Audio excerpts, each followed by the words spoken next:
জন্মগতভাবে বধির কি করবেন এই বিষয়টা নিয়ে আজকে কথা বলতে চাই। খুবই গুরুত্বপূর্ণ একটি বিষয়। বর্তমান সময়ে আমরা প্রতিদিন অনেক ছোট ছোট বাচ্চা পাচ্ছি যারা কথা বলতে পারে না, কানে শুনতে পায় না। এবং আমরা যখনই গার্ডিয়ানকে জিজ্ঞেস করি যে তার এই সমস্যাটা কতদিন ধরে, তখনই বলেন যে ছোটবেলা থেকেই বোধহয় ছিল, কিন্তু আমরা তো টের পাইনি বা বুঝতে পারিনি ও যে কানে শোনে না। এই জিনিসটাই কিন্তু আমাদের গার্ডিয়ানদের হয়ে থাকে। ওনারা বুঝতে পারেন না যে আসলে সে কানে শোনে কিনা বা সঠিক শোনে কিনা বা কম শোনে কিনা, বাচ্চা কথা বলে না। তখন গিয়ে অনেক সময় গার্ডিয়ানরা টের পান যে বোধহয় সে কানে কম শোনে না। কিন্তু এর মধ্যে যা ক্ষতি হওয়ার ক্ষতি হয়ে যায়। এই ভিডিওটা এই উদ্দেশ্যেই করা যে অল্প বয়সে যেসব বাচ্চাদের মনে হয় বা বিন্দু মাত্র সন্দেহ হয় যে সে কানে কম শোনে, তাহলে কি করা? হ্যাঁ, এটারও চিকিৎসা আছে। আমরা সাধারণত 6 মাস থেকে 5 বছর বয়সী যেসব বাচ্চা আছে, ছোট বাচ্চাদের কিছু ডিভাইস দেওয়া হয়, কানে শোনার ডিভাইস।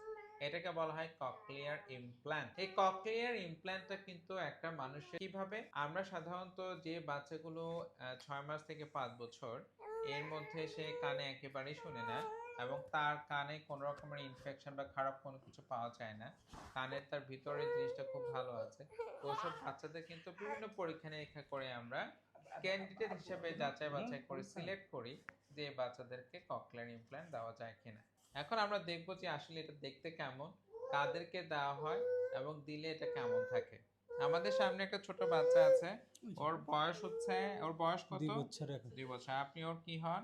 বাবা। তো ওর রোগটা ধরা পড়ে কখন? 1 বছর শুনি। 1 বছরের সময় আপনার টের পাচ্ছিলেন যে হুম। সে শুনতে পাচ্ছে কানে না। শুনতে পায় না। হুম। এই যে কানে যে মেশিনটা বসালেন, এই মেশিনটা বসানোর পরে কি সে এখন শুনতে পায়? হ্যাঁ, এখন শুনতে পারতেছে।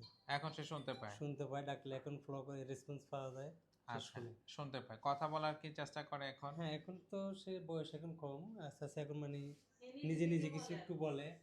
আচ্ছা, মা, আচ্ছা। মা, মাঝে, মাঝে বাপ্পা, আব্বুর বলায়। আচ্ছা, আমরা এখন দেখতে পাচ্ছি এটা একটা ককলিয়ার ইমপ্ল্যান্ট, একটা ডিভাইস। এটা হচ্ছে, এটা কয়েকটা অংশ আছে। এখানে কিন্তু একটা অপারেশন করে ভিতরে একটা ডিভাইস বসানো হয়। এটা ভিতরের অংশটাতে আছে। এবং বাইরে আমরা এই যে ডিভাইস, এটা কাপড় দিয়ে যেন ময়লা না হয়, নোংরা না হয়, নষ্ট না হয়ে যায় এবং পড়ে না যায়। এটা কিন্তু ম্যাগনেটের মতো। এই যে আমরা দেখতে পাচ্ছি যে এটা দিলেই কিন্তু দূরে থাকে। লেগে যাচ্ছে। তো এই ককলিয়ার ইমপ্ল্যান্টটা কিন্তু একটা মানে মানুষের জীবন পরিবর্তন করে দেয়। এই ডিভাইসটা দিয়ে কিন্তু সে সারা জীবন শুনতে পাবে, সে কথা বলতে পারবে পারবে এবং হচ্ছে ইনশাআল্লাহ তার যে স্বাভাবিক কাজকর্মগুলো আছে সেগুলো কিন্তু সে করতে পারবে। ককলিয়ার ইমপ্ল্যান্ট এটা এমন একটি ডিভাইস যেটা দিয়ে কিন্তু একটা বাচ্চা বা একটা মানুষ সারা জীবন কথা শুনতে পারবে এবং কথা বলতে পারবে এবং সমাজে একজন মানব সম্পদ হিসেবে বেঁচে থাকতে পারবে। আজকের এই ভিডিওটার উদ্দেশ্য হচ্ছে